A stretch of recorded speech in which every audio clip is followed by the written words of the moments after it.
All right, ladies and gentlemen, I'm going to call this meeting of the CRA together. It is Thursday, March 28th. Do we have Commissioner Williams-Cox online yet? Commissioner Williams-Cox, are you with us? Not yet. Okay. Will you please just let us know when she does call in? Folks, when she does, I will entertain a motion to allow her to participate telephonically, okay?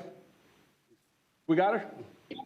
All right. Is there a motion to allow Commissioner Williams-Cox to participate telephonically? So moved. Looks like I'm seeing something. Properly moved by the Mayor Pro Tem, seconded by Commissioner Matlow. All those in favor signify by saying aye. Aye. All those opposed? Commissioner Williams-Cox, welcome. It passes 5-0. Okay, we are on number 2. Do we have any agenda modifications? Mr. Cox? No, sir. All right, presentations 3.01. Mr. Cox. Mr. Carl Phelps would not be Okay. able to. All right, I got my mic open. Make the meeting today. So we'll It says that I'm unverified. We'll give you all an update later on. Sounds good. Please tell Mr. Phelps how much we appreciate his service, and we look forward to that update in writing via email. 3.02, Mr. Cox. Yes, we have a presentation by Dr. Kimball. Hello. Thomas with Housing and Community Resilience. Dr. Thomas, thank you for joining us. Good morning, Mayor, respective commissioners. You have 3 minutes. Name and address, please. No. Director Cox. I think it's Can you exempt. hear me now? Okay. That was good. That was good. That was good. Zing. And certainly it's our pleasure to be here on behalf of the Department of Housing and Community Resilience. My mic is open. I do have respective staff. All of them won't speak during the presentation, but I did want to acknowledge them for the work that they do with respect Okay, so to the what we gonna do about CRA. Gene Amerson, our housing manager. Adam Jacobs, you. our chief of resilience and sustainability. Martin DeHaven, he is the manager of our capital projects. Yeah, And also I have Ramon Anderson here, our assistant services manager, administrative services manager, and all of them play a part in what we do with the CRA and this partnership. And what you'll see in this presentation is, number one, that collaboration and partnership that we have with the CRA, and particularly in the areas of the greater Frenchtown, Southside District, and also the Bond community. You'll see in this presentation our ability to continue to increase our stock of affordable housing through our infill development program, as well as what we do in those communities with our vacant to vibrant aspects as well. Housing manager Gene Amerson is going to guide us through the presentation. So Gene, if you'll come forth and go ahead and finish up the presentation, and thank you for having us. Good morning, Mayor and Commissioners. Morning. Morning. Let's make sure this works. So there are 2 programs that the CRA has partnered with the city's Department of Housing and Community Resilience on. Is this not working? Next slide, I guess.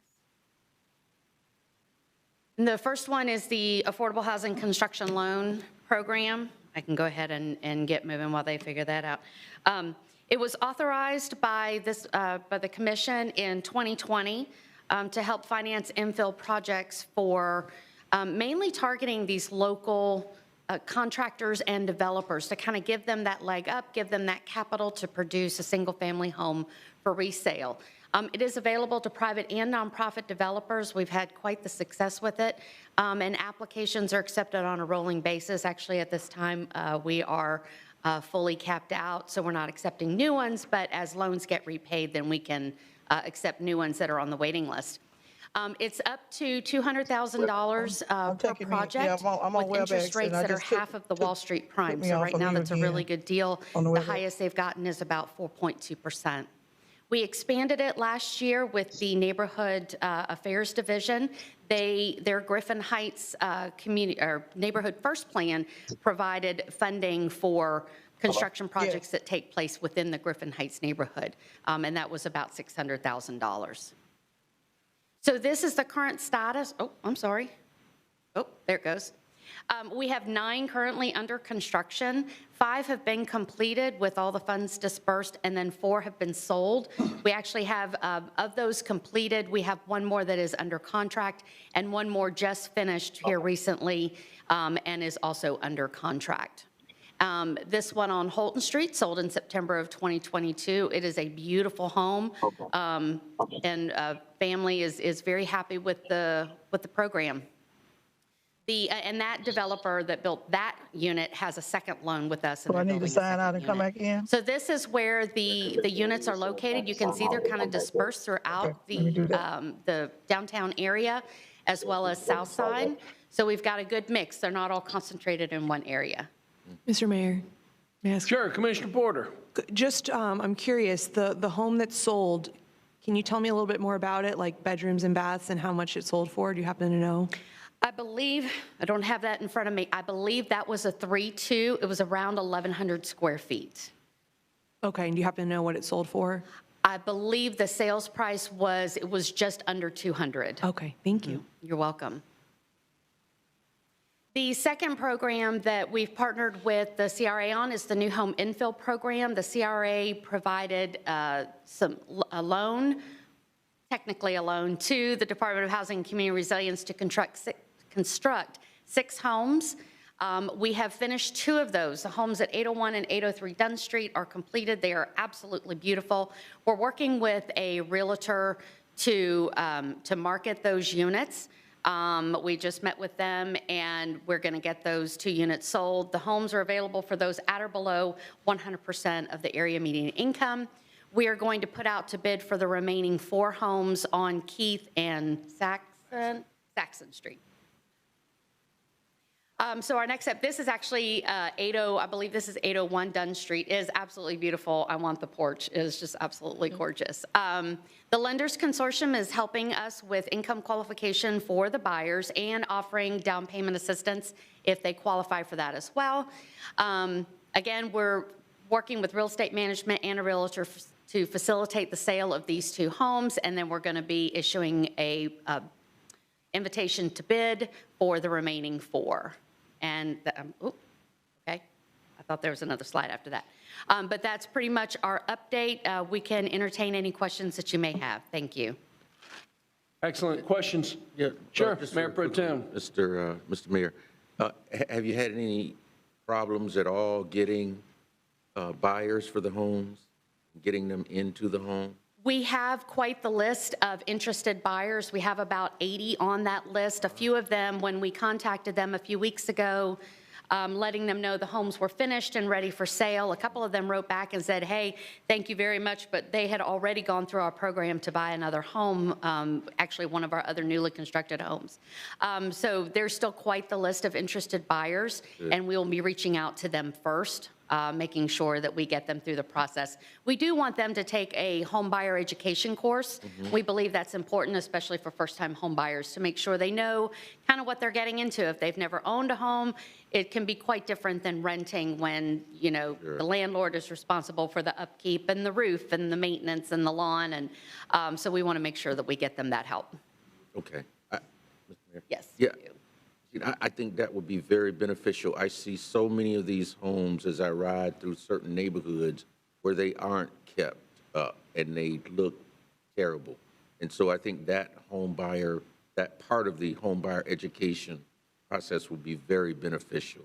It is, and TLC is our housing counseling agency, our main one. Right. They also provide a post-home buyer class so that they can bring them back and say, hey, you've owned your home for a few months now.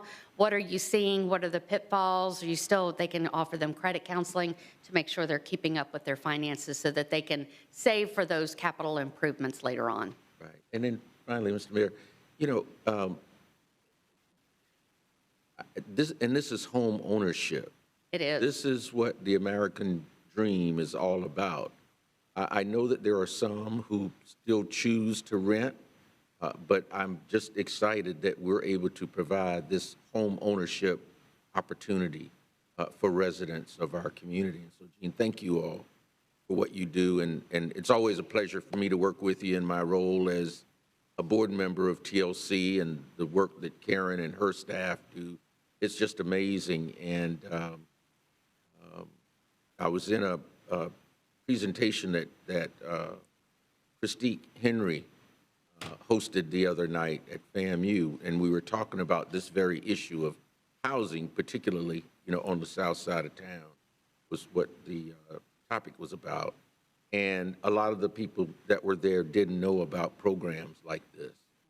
And so one of the things that I suggested to Christique as a follow-up to that presentation is that we maybe have you all come and make this kind of presentation. And it was especially students who had recently graduated, and, they were complaining that, well, not complaining, but just expressing the fact that, it was very difficult for them to find affordable housing, particularly if they were interested in home ownership. And so that might be something we'll reach out to you all for, because Christique does plan to have a follow-up to that presentation. So, but we'll let you know when we get to that point. But thank you so much for this wonderful presentation this Any other questions? Thank you. Any public comment on this item? No, sir. Excellent. How about a motion just to accept the report as presented? morning. So moved, Mr. Chairman. Properly moved by the Mayor Pro Tem. Is there a second? Second. Second by Commissioner Matlow. All those in favor signify by saying aye. Aye. All those opposed. Passes unanimously. Thank you. Great presentation. Appreciate you. 3.03. Yes, sir. We have a project update by Brenda Williams with the Tallahassee Housing Authority. Brenda, great to see you. Good morning. First of all, I want to thank you for the opportunity to make a presentation this morning regarding the progress that has been made at Columbia Gardens in South City. Our presentation today will be made in two parts. I will give a presentation or an update on Phase 1 and 2, and then with me today is Tawana Thompson, who is the Housing Authority's Director of Development, and also Ray Kuniansky, who is the Chief Development Officer for Columbia Residential, our co-developer. So to begin with, Phase 1. Phase 1 is complete. It was completed about, I guess maybe a couple of months ago. Residents have started moving in. We contacted all of the former residents who were living at Orange Avenue prior to redevelopment and offered them an opportunity to move back to the site before anyone else can move in. And when we contacted them, we were surprised that we didn't expect that 63 families out of the 200 families expressed an interest in returning to the site. Then the more I thought about it, it's a beautiful site, and it's a lovely site. And I think they are proud of it, and they want to return. So we've been moving them in consistently over the past 30 days. So we'll begin with, this is a site plan which shows on your left Phase 1, and on your right is Phase 2. Phase 1 has 130 apartments. It's 100% affordable for households 30 to 60% of the area median income. Phase 2 consists of 160 units. 80% of the Phase 2 is affordable, and 20% of the units are market rate. And then Phase 3, to be determined, is 110 units for seniors age 62 and over, and then Phase 4 is to be determined. Phase 1. These are some pictures of the exterior of the apartments. They're a little, if you go out there today, it's going to look a little bit different because there's been a lot of progress made with the fencing on the Orange Avenue front. The Phase 1 total development cost is $37.5 million. These are some aerial views on your left and right of Phase 1 in the forefront and Phase 2 in the back. These are some more exterior photos. Phase 1. The photo at the top on the left is the management office located on Country Club Drive. It's the leasing office. And these are some more buildings in Phase 1. There you can see the pool. These are some pictures of the interior units in Phase 1. All of the units have ceiling fans, recessed lighting, walk-in closets in the in the 3-bedroom apartments, balconies, modern, efficient appliances. In terms of amenities, the site offers community rooms, a fitness center, a business center, playground, an outdoor gazebo. Other amenities include a swimming pool, a grilling area, a walking fitness trail, dog park, and a laundry room. So again, I think that, so many residents want to return because we're offering a great deal of amenities at this site.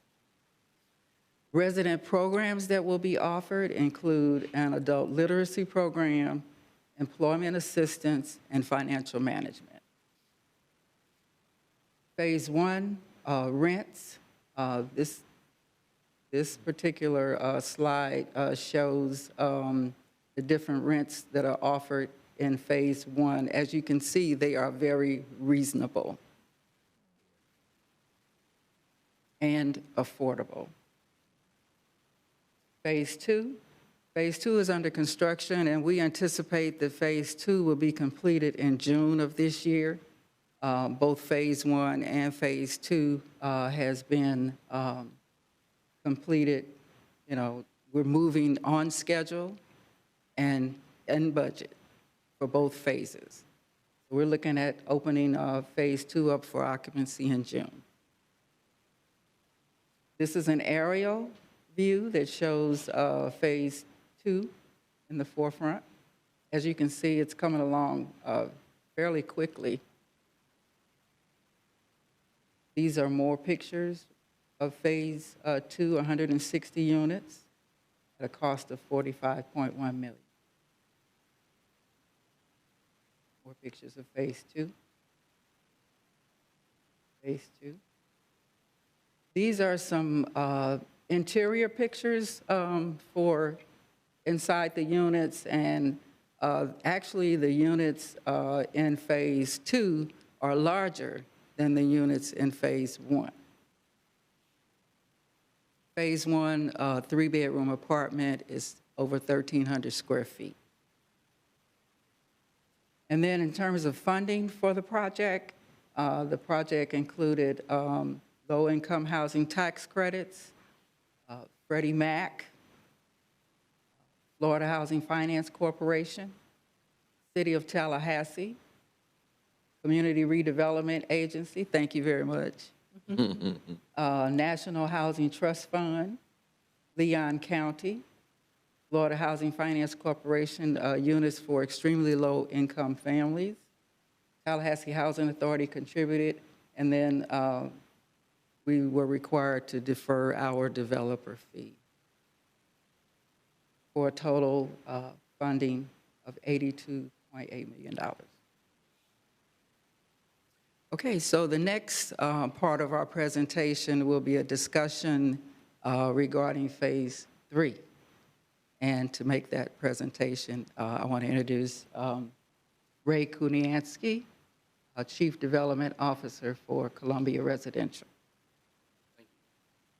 Well, good morning. It's nice to see you all. Good morning. And I, too, want to add my thanks to all of the support that came from the CRA, from the city, and ultimately as well from the county to accomplish what you've seen. There are 2 more phases of property at the Orange Avenue site, and we have been working on a senior transaction now for several years. I think at this point, most of you have a sense of the process with Florida Housing Finance Corporation, which, as you can see from the capital stack, produces a substantial amount of resources to support the development of these affordable products. So we have applied, 4 years now? For 4 years in the 9% tax credit and the 4% bond sale for a senior property. We had actually hoped it would be the first property to be built, but as the gambling would have it, the luck showed up for the first two phases of family properties. So, of course, that's what we started with. We have been informed from Florida Housing Finance Corporation that the request for application for 9% and bond sale will come out in June with a due date in August. That's about 2 months earlier than the last 10 years or so. They are trying to push things forward faster to make decisions and move forward. Last year, the commitment from the CRA to the senior project was $1.5 million.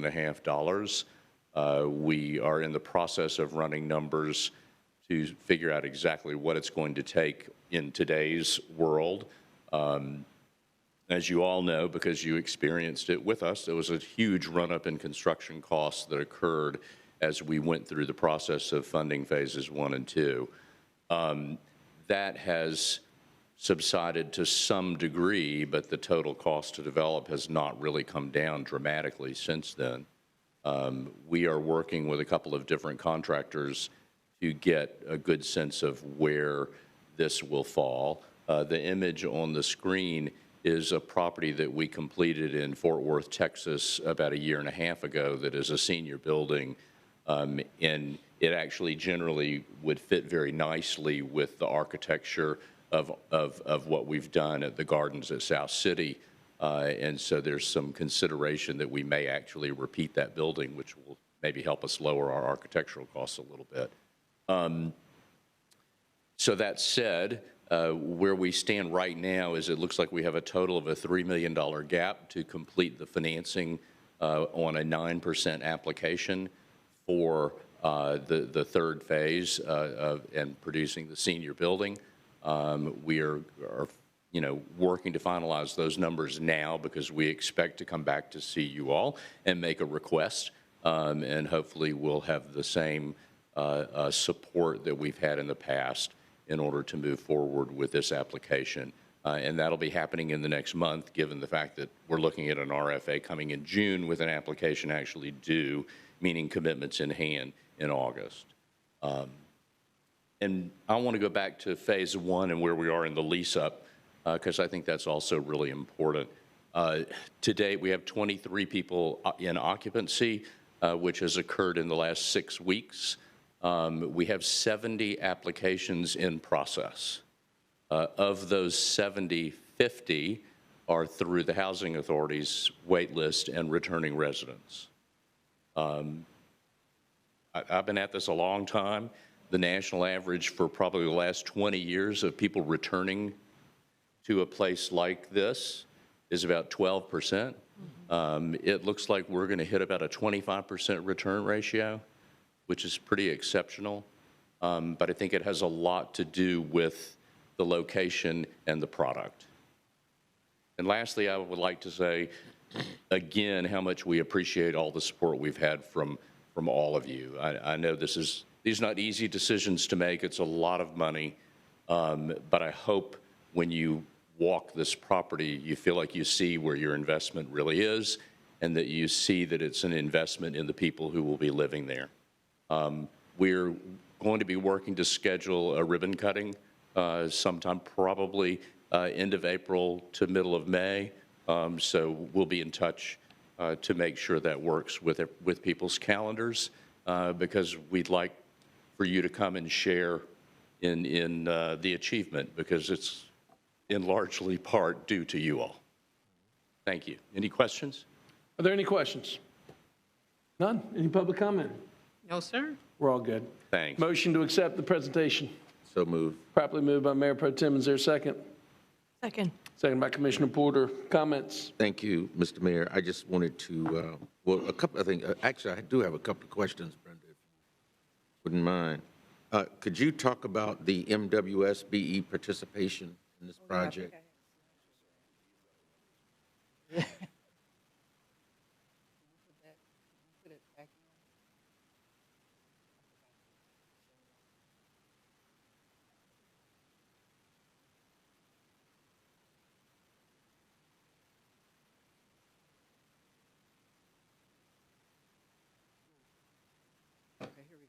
Okay.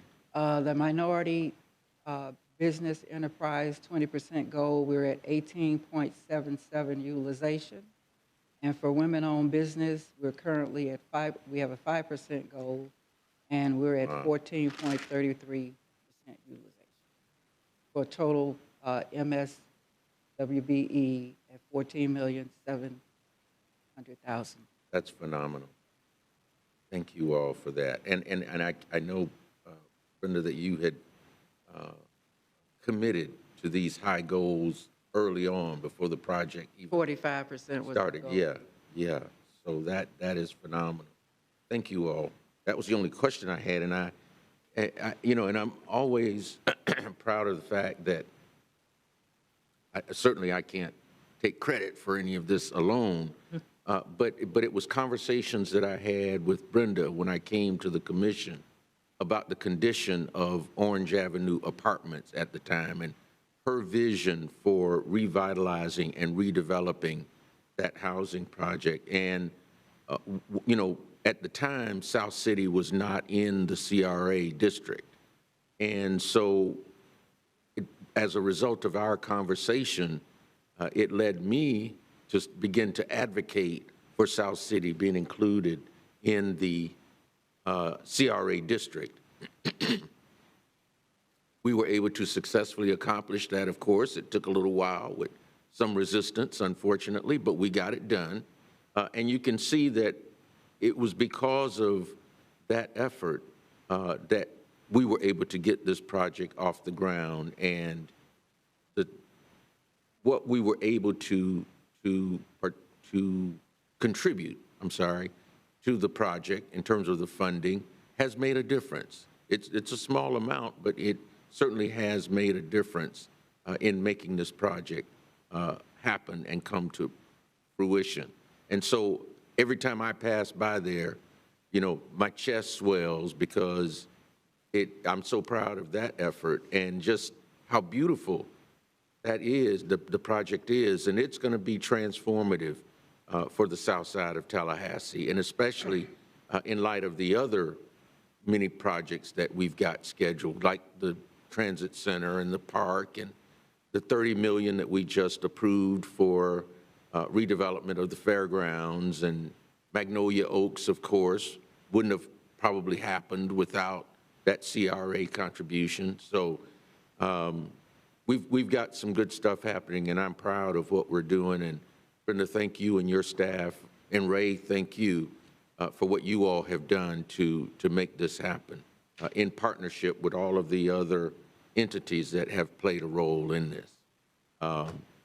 There's one family that my wife and I, we kind of adopted them when they lived in Orange Avenue, and I know they have a house over off of Jackson Bluff Road, and I talked to her about coming back, the mom, and she said, "Nah, I think we're okay where we are." They've got a 3-bedroom home. Each of the kids has their own bedroom. They're happy with the schools that they're zoned for, and so I know they won't be coming back. But it's so good to hear that others have chosen to come back because they realize what will be offered for them when they come back to that location. So again, thank you all for what you've done to make this happen. Thank you, Mr. Mayor. Great. Motion on table. All those in favor signify by saying aye. Aye. All those opposed? Aye. Passes unanimously 5-0. We are on public comment on, excuse me. Mr. Yes. Mayor, Yes, ma'am. I'm sorry. I wanted to make sure you all know that I was connected, and I didn't want to miss this opportunity to say congratulations to Ms. Brenda Williams for being nominated as one of the 25 women you need to know. And this project and many others that she does in this city is the reason why she is a woman that you need to know. Congratulations to her and her team. Wonderful. Thank you. I'm glad I know it. We are on public comment on agenda items. Let's go through. How many speakers do we have? We have no speakers at this time, Mr. Chair, on agenda items. Excellent. We're on the consent agenda. We do have 4 speaker cards for non-agenda. Okay. We are on the consent agenda. Anything been pulled? No, sir. Okay. Anything on the consent agenda? Yes, sir, the minutes. Excellent. Any questions on the minutes? Motion to approve. So moved. Properly moved by Mayor Pro Tem. Is there a second? Second. Second by Commissioner Porter. Second. Seeing no further discussion, all those in favor signify by saying aye. Aye. All those opposed? Aye. Passes unanimously. We're on the Greater Frenchtown Southside District Policy Formation and Direction. Are there any items? No, sir. We're on Downtown District Policy Formation Direction. Are there any items? No, sir. Both District Policy Formation and Direction, any items? Yes, sir. Two. 9.01, please move forward. Yes, sir. We have our budget closeout. Mr. Sheriff Curtis will give you all a presentation. All right, Ms. Curtis. Good morning. Morning. The presentation is just a brief presentation on the fiscal year 2023 budget closeout. The item before you is on the budget closeout, and each year we do a budget closeout report outlining the CRA adopted and actual expenditures and revenues for both the GFS district as well as the downtown district. The budget closeout report that you'll hear today is in preparation of the CRA's annual audit. The audit results will be incorporated in the city's comprehensive annual financial report. The budget closeout reports in your agenda item have been reviewed by both resource management as well as the financial reporting offices. For the Greater Frenchtown Southside District, the actual revenues were nearly $700,000 more than adopted. This was mostly due to year-end interest as well as prior year master funds. The revenues were used to support both personnel and operating expenses. The operating expenses for fiscal year '23 were $60,000 less than anticipated, with savings in both personnel and administrative expenses. The revenues were also used to support capital expenditures, such as the third allocation of the Frenchtown Neighborhood First Plan, as well as medium and large capital projects program. For the downtown district, revenues increased by over $1 million. This was mainly due to remaining balances in our prior year master funds. Similar to the Greater Frenchtown Southside District, revenues were used to support personnel expenses. Both personnel and administrative expenses for the year were $60,000 less than anticipated. The actual capital expenditures were nearly $100,000 less than budgeted. Most of the expenditures were paid for with prior year master funds, with the exception of the downtown district debt service. For this item, we're asking you to accept the fiscal year 2023 operating and capital budget closeout report as presented, and authorize staff to make any year-end budget adjustments and as outlined in the agenda item, as well as in attachments 1 and 2. That concludes the brief presentation, and I'm here to answer any questions that you may have. Excellent, thank you. Any questions? Any public comment on this item? No, sir. Direction. Move acceptance of the report. Been probably moved by the Mayor Pro Tem. I'll second it. Any further comment? Seeing none. All those in favor signify by saying aye. Aye. All those opposed? Aye. Passes unanimously 5-0. Item number 9, thank you very much, Ms. Curtis. Item number 9.02. Yes, Mr. Chair, we were asked to bring a discussion item to you all regarding the CRA program.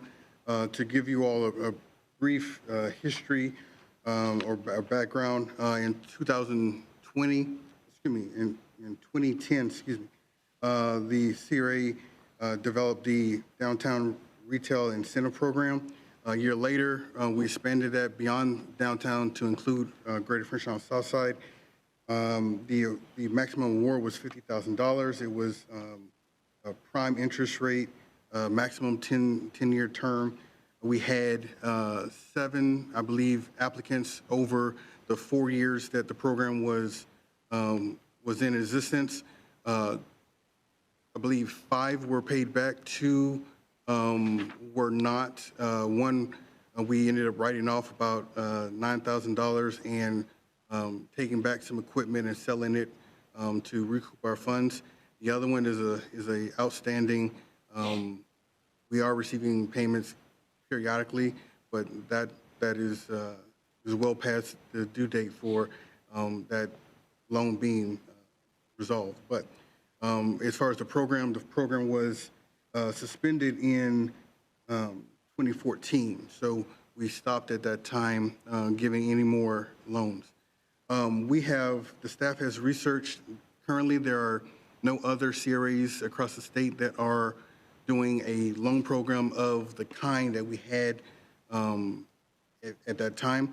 They are some programs that are doing forgivable loans, but that's essentially what our programs currently are. We call it a grant, but a forgivable loan is essentially the same thing. You do what you agree to, and we forgive that over a period of time. So, we are right in alignment with what most of the other CRAs are doing. At the time of the loan program that we only had 2 other programs in place. We had a commercial facade improvement program, which only dealt with the exterior, no interior work allowed. And then we had our event program, small category event. So that was one of the reasons why the creation of the loan program was the only caveat, or excuse me, the only way that someone could actually do interior work. So again, if you have any questions, we can discuss that further. Okay. Any questions? Commissioner Matlow. Thank you, Mr. Mayor, and thank you for bringing this back. I don't think I had ever seen everybody who applied and really saw how many people actually repaid the full amount. I was actually impressed that the loss was only 18%, because I know we use a criteria that was a lot less stringent than traditional finance would apply for. I'm curious, I know when we did the loan program, it was structured more like a traditional loan process as far as looking at credit scores and these sorts of things. Do we do that at all with the grant program? We do look into their financials, make sure that they have the they have the agreements with their lending institutions, that kind of thing. But we try to minimize the private documentation when it comes to some of those personal things, because it is everything we contain is public. So, for example, with this program, we were working with bankers, and they actually did all of the credit review and the personal documentation, and told us, they're okay to move forward. So that was a major component of the program that we had in 2011. But we do look into their business plan, and that they have secured financing in order to move forward with all of our grants.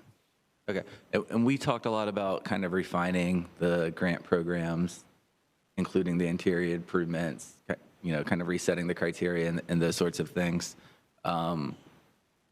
When we bring that back, have we had the conversation about when we get into interior improvements, if it's one thing to start maybe it's a restaurant or a facility that's open to the public, it's another thing to renovate the restrooms at a lobbyist office or a law firm. Have we talked about the types of interior improvements that would be allowed, or would it be across the board? Well, we've had those conversations.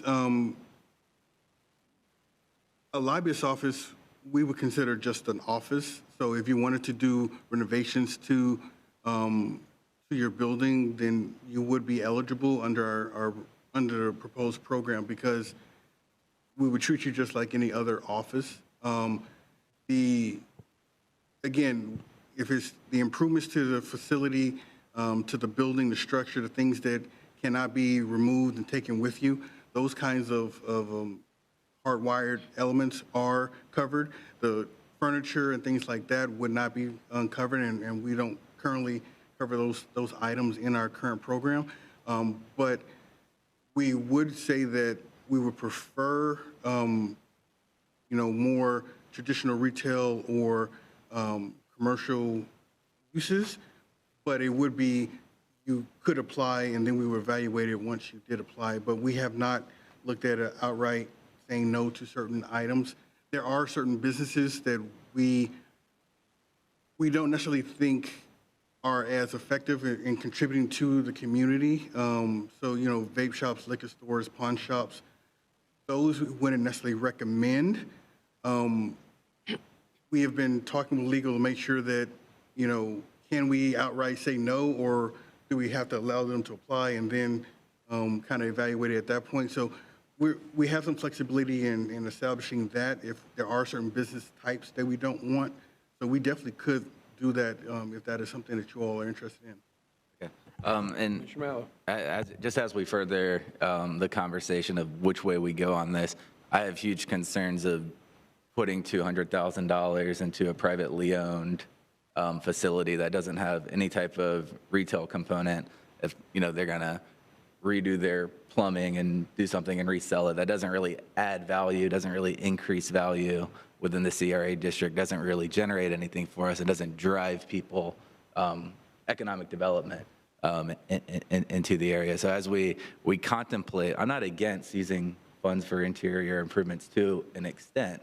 I prefer it be a loan program. I think the retail incentives program worked the best because we did get repaid $150. We've only spent $30,000.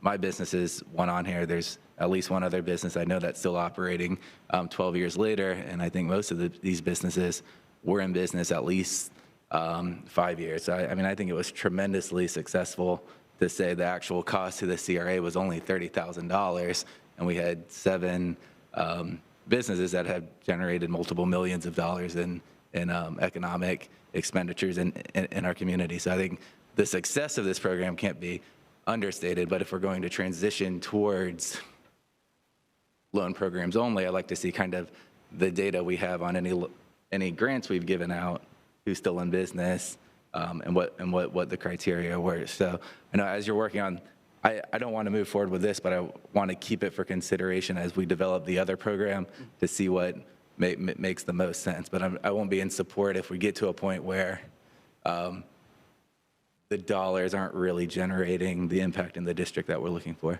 Thank you, Mr. Mayor. Any other questions? Commissioner Porter? Thank you, Mr. Mayor. I was really glad to see, the mention about the Appalachia Regional Council and the revolving loan fund that we provide. I sit on the ARPC and I sit on the executive committee that makes those approvals and reviews those applications. And some of them are in Tallahassee, Leon, and some are in the 9-county area. And I think that's been a really successful program. And each context is different, but sometimes they're just as they were when we operated this program, as small as $15,000 or $30,000. And we have run into the same issues that we've run into here sometimes where some people are just not paying. And, that's just part of making loans and part of even giving grants. We might give the grant, but people don't, they're not fulfilling the terms of the agreement. So I'm interested in continuing this conversation, especially given some of us were at the presentation on Tuesday, I don't remember, about what's going on, the Talcor and the real estate forecasting and what we're seeing projected in the downtown with state offices moving. And we all want to see a vibrant downtown. We talk about that all the time. And so that, I think I want to see us really zoom in on so that we're prepared with whatever programs or grants or loans we need to incentivize as much retail and commercial development downtown and all economic development as we see that transition in the next 5 to 10 years where, the state-built offices are leaving. And so I'm interested in learning more and continuing this conversation as well, and I appreciate the information. Thank you. Any other questions? Mayor? Sure. And I don't know, Mr. Cox, did you or any of your staff attend that presentation, on that AI Telcor presentation? No, I think sir. was it Monday or Tuesday? Yeah, I It was think earlier in the week. Yeah, Monday. Monday. Monday.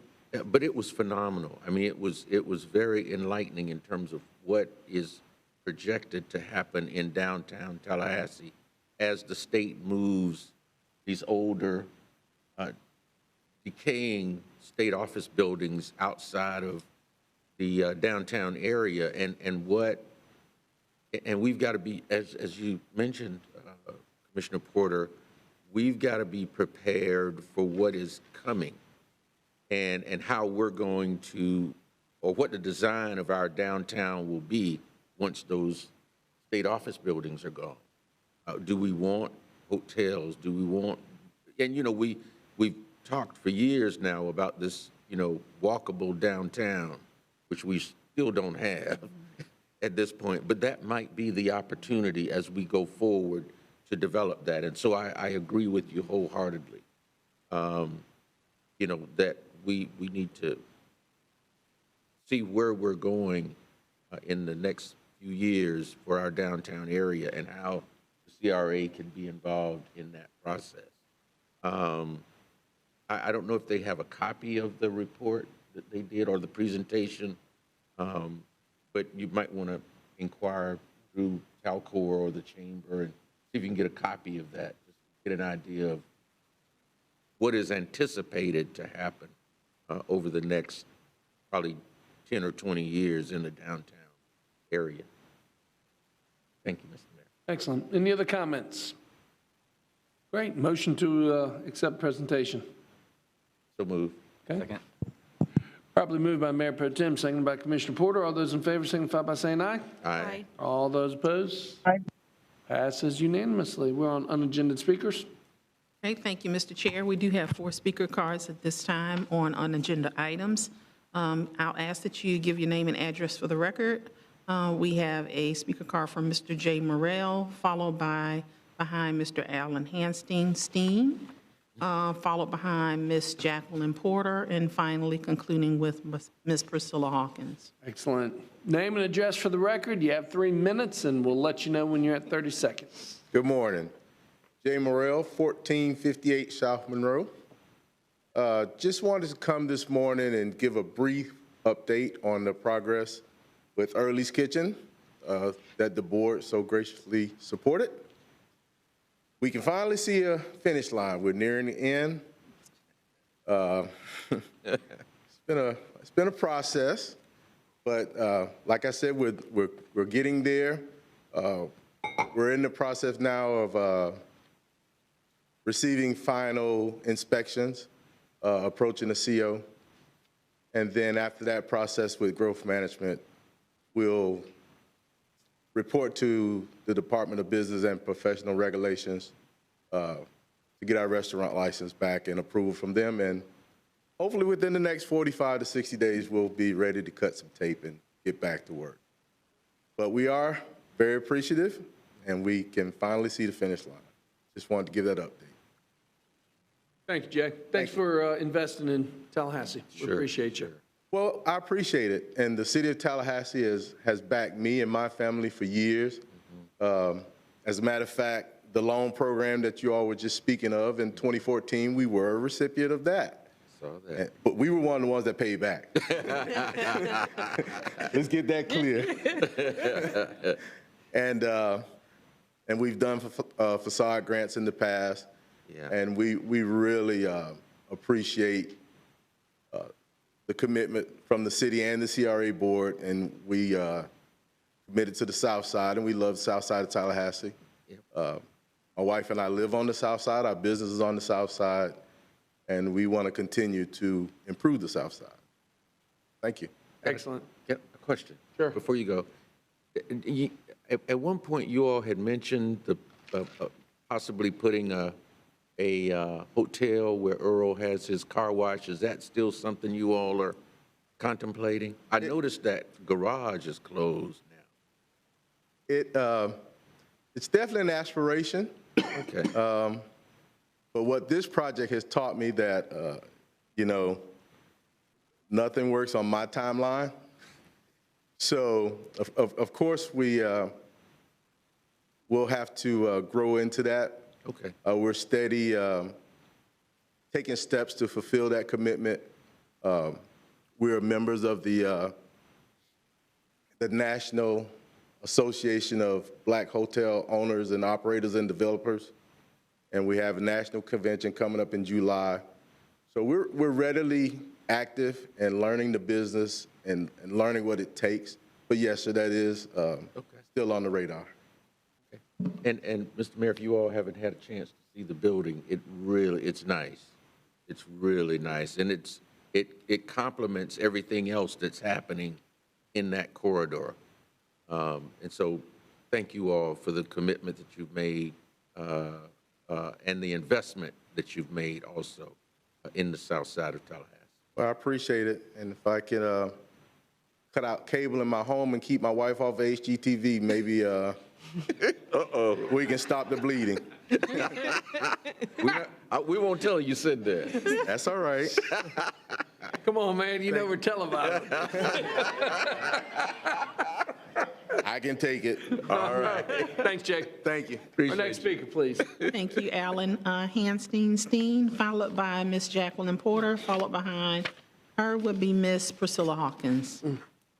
Alan Hanstein, 200 South Duval Street. Well, that's the Challenger Center. I mean, I kind of live there, especially lately. Mr. Mayor, Commissioners, and especially CRA staff. I don't have a formal presentation today, but I did just want to come and give an update on the planetarium upgrades that were funded by the CRA TDD funding that we received last year. Those are now mostly complete. The new planetarium system, the projectors and the servers, Digistar 7 is up and running. We had our first groups in, first school group yesterday, and I would bring pictures, but they would not do it justice as to the improvements that this has made in the planetarium and will make with programming for literally decades to come. We're really excited, not just about the quality of the projection, which is incredible. Just to put that in perspective, the old projectors were 1,000 lumens. We now have two 35,000 lumen Christie Griffins projecting on the planetarium dome, but really about the programming and our ability to bring in programming from other places and to create our own programming. I also want to talk about the transformational value of this funding quickly. Because of this funding and because of the upgrades we already had planned, I was able to use that funding to leverage an additional $750,000 foundation grant that we just received that will also go into improvements, not just in the planetarium, but in the seating, as well as in the community at large. Part of that foundation grant will be used to buy a portable planetarium dome and projection system that will bring all around Tallahassee and their surrounding communities. So I just wanted to thank you again for the faith and the funding, and encourage you all to come over. We will have a grand opening soon once we have all of the programming in place, but it has been incredible. And yeah, come by any day. I'll give you a tour. Also wanted to remind everybody, the solar eclipse coming up on April 8th, just about a week away. We're really excited about that. We're expecting folks from all over the community to come to Kleeman Plaza and the Challenger Center, where we'll have activities. And we will be broadcasting, while Tallahassee is only in 70% of totality roughly, so we won't have a total solar eclipse here. We will be broadcasting that in the planetarium with the live stream from NASA and the solar satellite, so it'll be incredible on the new system. Thank you. Thank you. Alan, quick question. In full disclosure, I'm on your board of directors. Would you be willing to host the CRA in a formal meeting that we could publicly advertise? And at the end of that meeting, we can have a full demonstration of the planetarium. I would love to. And in fact, we've been hosting through the cold and wet winter months the coffees and connections for the CRA at the center, and that's really been amazing. I would be happy to do that, and I think that would be a great way to show off the new planetarium system. We're excited about that. And while I'm up here, I do want to say, Jay, nobody is more excited about you reopening than I am. And also, as someone who buses, bikes, and drives Orange Avenue every single day, I can't say enough about how incredible the new project looks and feels, and I can't wait for the bus substation to open up. That will make my commute when I do bus even easier there. Excellent. Thank you. Our next speaker, please. We have Ms. Jacqueline Porter, followed behind her, Ms. Perkins. Uh-oh. Jacqueline Perkins. Oh, I You got 3 minutes. Jacqueline Porter is up here today. I need breakfast and lunch and dinner and all of that. Miss Jacqueline, it kind of look like Porter. Jacqueline Perkins, followed behind Priscilla Hawkins. Your name and address for the record, please. You have 3 minutes. My name is Jacqueline Perkins. Sorry. We share the first name, but not the last. Brevity is my goal today. And I'm here, I'm sorry, my addresses are 1618 Key Street, 3437 Blue Jay Drive. And again, I want to briefly point out a few facts that I think you all are aware of. that the Historic Robinson's Working Group submitted a grant application with the enthusiastic support and authorization of the CRA director almost 2 years ago, August 2022. It was approved and awarded effective July 1. On December the 5th, the Bond Community Action Team actually voted to reallocate $302,020 for the budget, or to the budget for the restoration of historic Robinson's grocery store. That brought our total, in addition to the $250,000 matching grant, to $802,000. On February the 1st, this board voted to accept the Florida Department of State Division of Historical Resources Special Categories grant and further instructed CRA staff to proceed with next steps. As was requested by the CRA, it was taken to the broader group. It was voted unanimously to accept the recommendations of the CAT team as well as the funding levels. In consideration of these facts and others, we wanted today to ask you to modify the agenda to include a presentation or just an update on what's going on. We have not heard anything from the CRA director since February the 1st. And I know that we have worked for more than 3 years. This process has been going on now for 6 years, but we've worked for more than 3 years collaboratively and amicably with the CRA director for this project. And we are determined to not only restore the project, but to bring services that are going to be beneficial to the community. And we're talking about economic impact and an investment. So I have one question. I wanted to know if the city, I always talk about policies, procedures, and process. I wanted to know if the city's policy now is that employees can make a decision unilaterally not to respond to information requests from residents, especially residents who are working to improve this community. So we have a number of agencies, organizations, and businesses that are ready to come in. We don't even know what's going on. So we ask that, just like you have offered to others, please come to the community and give an update. If you're not going to do it today, at least give us a synopsis of what has occurred. Has the grant been accepted? Has it been signed? Do we have a new timeline? When we were on this process years ago, I was asked to, and a lot of the people want to recommend some of the minority contractors who are willing to come in and perform services on a pro bono basis, or certainly at a reduced rate. Thank so you. can you tell me? Thank you very much. Your This time is person up. had a red light. I want to know, what is your policy regarding Thank you, Ms. communication? Perkins. Yes, the policy does allow the executive director, along with the chair, to set the agenda for the meetings. Thank you. Our next speaker, please. Thank you. Our next speaker, my glasses gonna work, Priscilla Hawkins.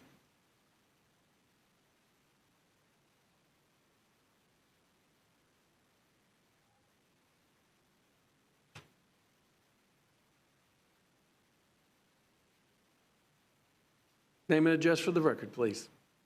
Priscilla Hawkins of Button Willow Lane. Thank you. I'm here today. I've got just a couple of things I want to mention in terms of the, Suzanne, the minutes. Just a correction on the amount that has been designated for Robinson's Grocery, and Jackie did mention it just now. There's an extra $20 that is not on the agenda, that $302,020, which makes the total then $802,020. That $20 is going to make a difference at some point. And then the other thing is, in reading the minutes, the last vote, there is no indication, and I was wondering why the vote was only 4-1, but I remembered that Mayor Daley had left, and so there was no indication on the agenda that the reason there were only 4 votes was because he had stepped away. So I wanted to mention that. Ms. Hawkins, just to correct, I was in chambers and I did vote, and that is accurately reflected. I did not leave for that vote. I was No, I'm talking about the last vote. I said the last vote. The last vote was on the loan program that, and I didn't bring my phone up here. The last was on the loan program that I think Commissioner Matlow had asked be brought back. So that was that was the last vote. I wasn't talking about the vote for the CRA to approve. For the grocery. Okay, Yeah, we'll I'm not check it talking out. about that. Okay, so now I need my minutes, I need my time back. Of course, you get your Okay. 15 seconds All right, back. thank you very much. Okay, so those are the corrections that I saw for that.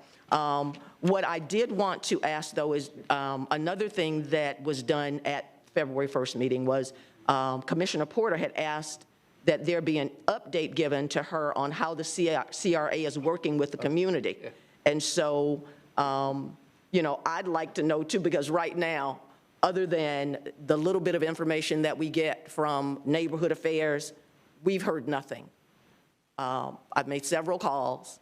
I do speak to Suzanne, and, you know, she has given me what information she can give me. But, you know, I'd like to know, has the grant agreement been signed yet? And, you know, where is the RFP now in process?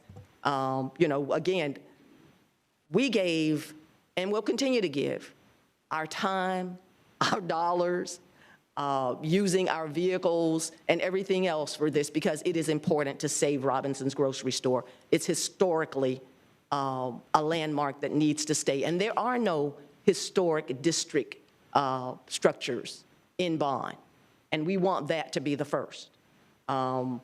So I wanted to mention that, and let me just make sure I'm getting my last things here. I mentioned the signed contract, the RFP process, and I wanted to ask about the lights that were turned off in Robinson's Grocery Store.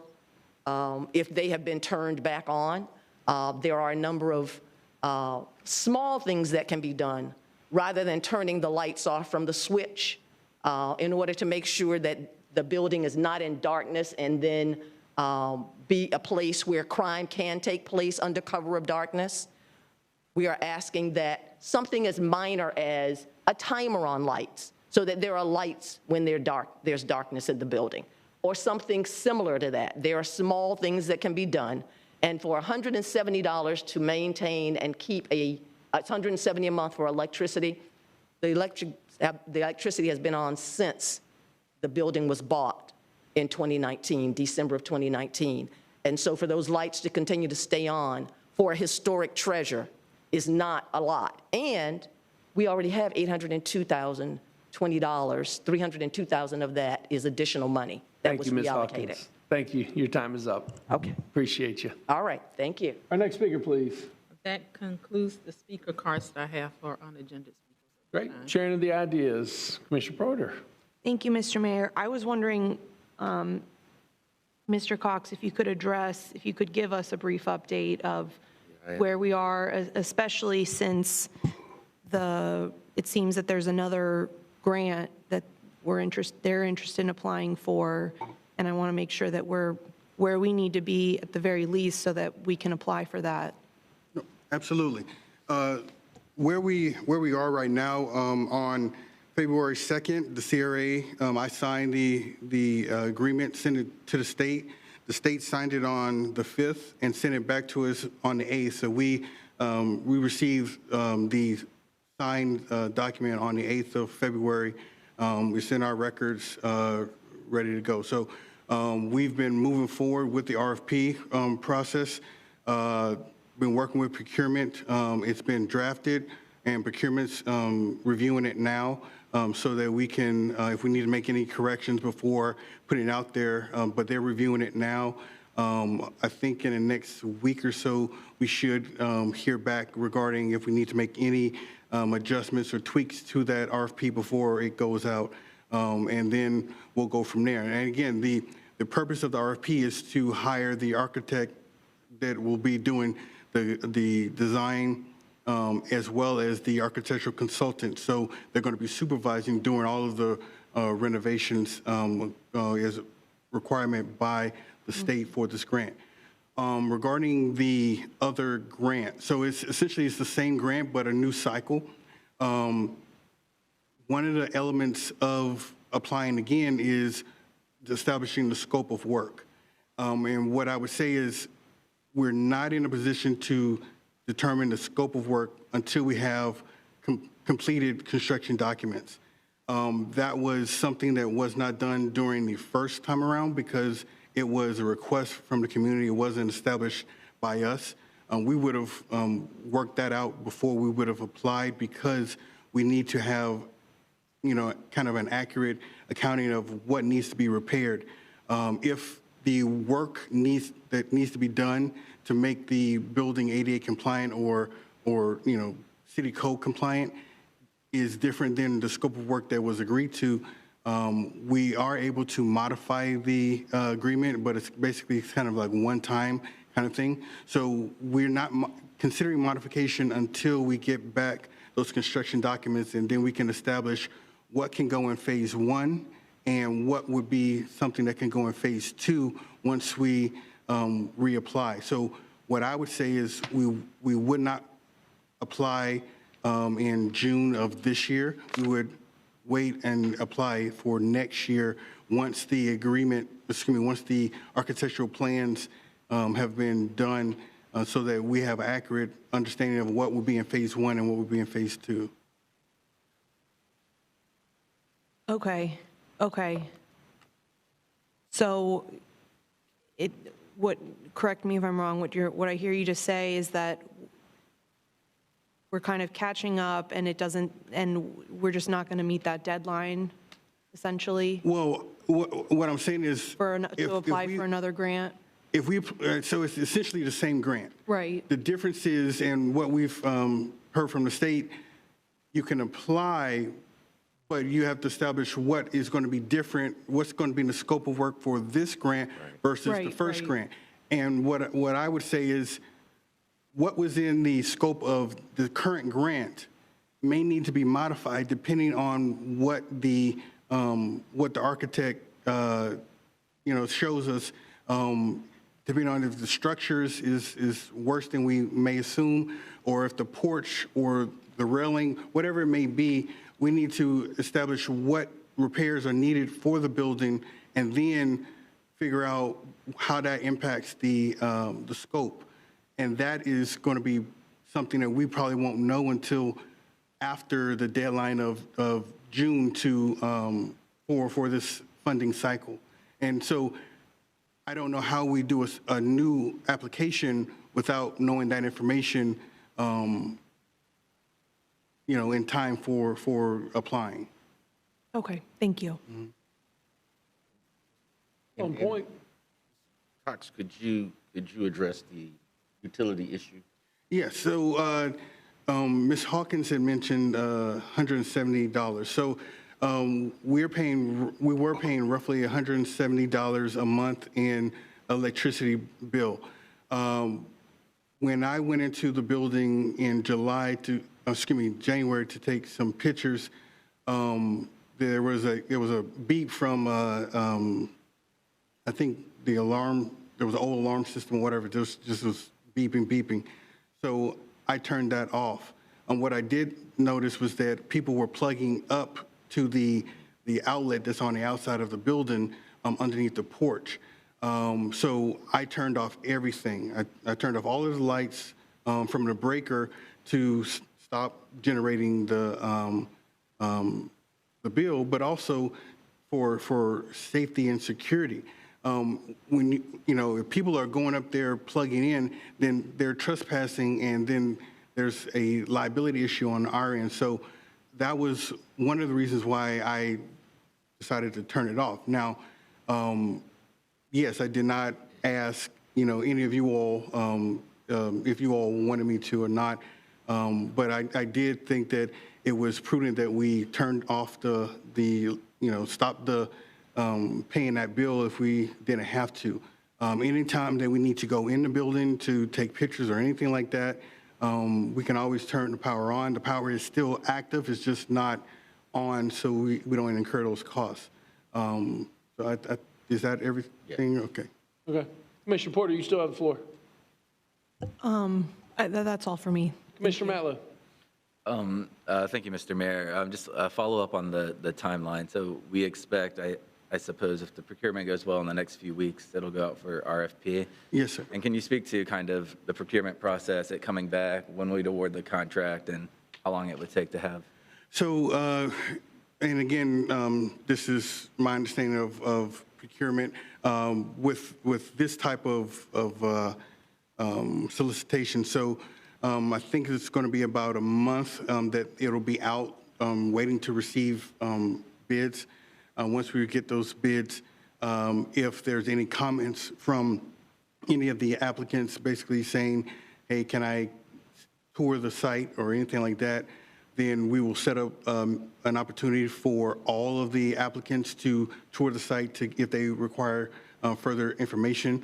And if they need to modify their bid because of that, then they'll have that opportunity. And then we'll have an opportunity to review those applications. And those meetings, all of the solicitation meetings are public when the evaluators are all together evaluating that. It is a public meeting from procurement's perspective. And then once the evaluators, come up with the score and ranking based on procurement's system, then we'll move forward with bringing the winner, I guess, to you all for you all to accept us moving forward with them. And essentially, the architect is going to be doing both. They're going to be doing the plans as well as being a consultant through the process.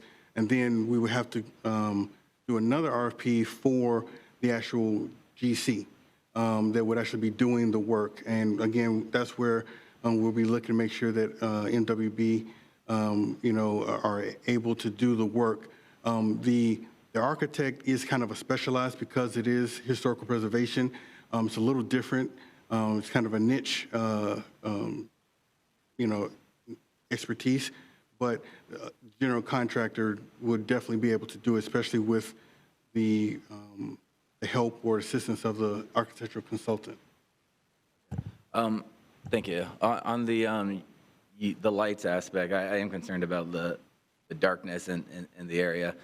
The $170 bill, that's the entirety, that's like sewer, water, the basic charges, everything we pay? That's not the charge of just the lights, is it? Right now, pretty much. I mean, nothing else is on. There's no water, we're not flushing toilet or anything, so no water or sewer. But roughly, it's just the electricity right now. The only other bill that we have is the annual insurance that we have on the building. But other than that, there isn't a monthly charge for anything else. For like the stormwater fees and fire services fees and those sorts of things are typically on these?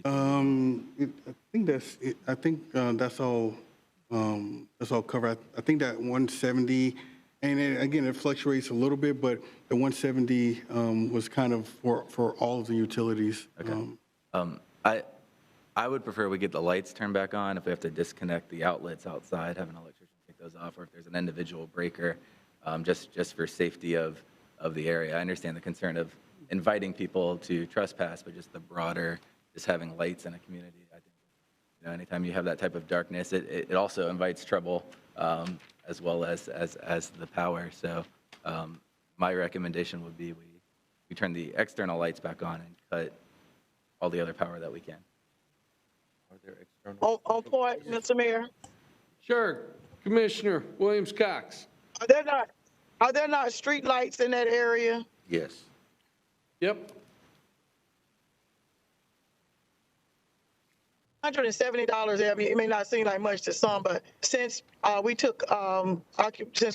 bought that building, that's a number of years of $170 per month. Where does that come from? I know it comes out of a budget, but what is it that we're foregoing?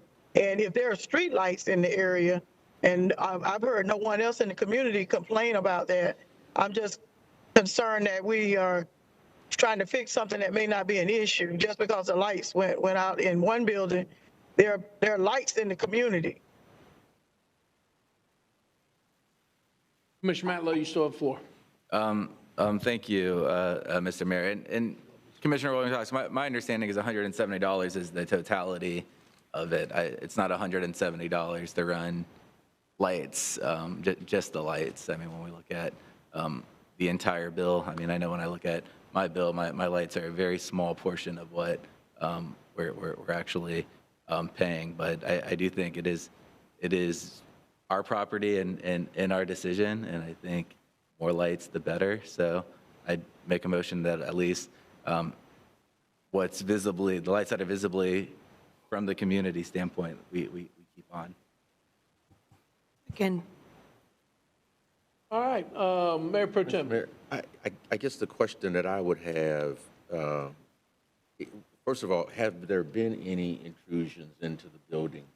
No, sir, not to the building, but there is, excuse me, there was evidence that the electrical outlet on the outside had been tampered with, and there was a little bit of trash, not significant, but you could tell someone had been on the site, on the porch. And again, because we don't have railing on that porch, it is, a hazard, and I just didn't want to incur that liability with people trespassing. So. Yeah, and I understand the concern, but that hasn't happened, and that $170 per month may not seem like a lot, but that's money that could go towards housing rehabilitation. It could go towards facade improvements, and we're spending it on utilities for a building that really doesn't need the utilities. Yeah, I could totally understand if there had been intrusions into the building with the lights off, but that has not happened, and there is lighting in the area. So I would prefer to use that money for other projects in the bond community than paying $170 for utilities on a monthly basis. Commissioner Matlow. Thank you. And for clarity, I'm just talking about operating the light. So we're talking about $20 a month, probably, depending on, we could get it down to the kilowatts of just what it costs to light up the building. But as a business owner, I know we strategically leave lights on within our properties so passerbyers can see if somebody is intruding. As a safety precaution, that's something we take in our personal businesses, because if a police officer is driving by, you want them to be able to see if somebody has entered that building or our facilities specifically. So I think weighing the safety issues, I think the more lights, the better. So that's my stand. Thank you, Mr. Mayor. Mr. Mayor, Mr. Williams-Cox. I don't want to belabor the point, but my point is there is lighting on the street. There's street lights there. If necessary, police patrol could be stepped up. I can understand having lights on in an operating business to prevent theft and what have you, but there's nothing going on in that building. And $170 since 2019, $170, whether it's for lights or whatever it is, $170 a month times 12 times 4 or 5 years comes to a nice little chunk of change that could be used somewhere else. And if it was my facility and I was not operating it, I would have the lights out to save, to save on that or to use it for something else. I understand what the neighbors are saying, what individuals who are there today are saying, but I've not heard from any other neighbors that there's a problem with the lights being out, because there are street lights there. So it's not like the neighborhood will go, the whole neighborhood will go dark because Robinson's store light is out. And it's been out now, how long, Mr. Cox? Almost just over 2 months. I turned it off in January, I think 20th, somewhere in that range. And I've heard from no one about, I've got no calls, not even from the people who are speaking today, about the lights being out at the store.